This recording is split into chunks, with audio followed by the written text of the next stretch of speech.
This is really an incredible opportunity and blessing for this community that after 20 years of our presence in Sukau, this lodge was selected this year to be part of the National Geographic new brand or ecolodges around the world.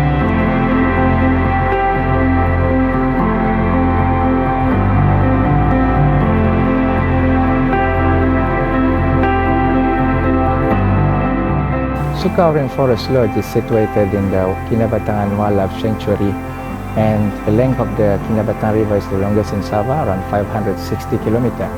It gives us offers to see most of the wildlife, especially in the eastern part of Sabah, such as orangutan, Borneo pygmy elephants, proboscis monkey. So that is the highlights for guests that overseas coming to this place.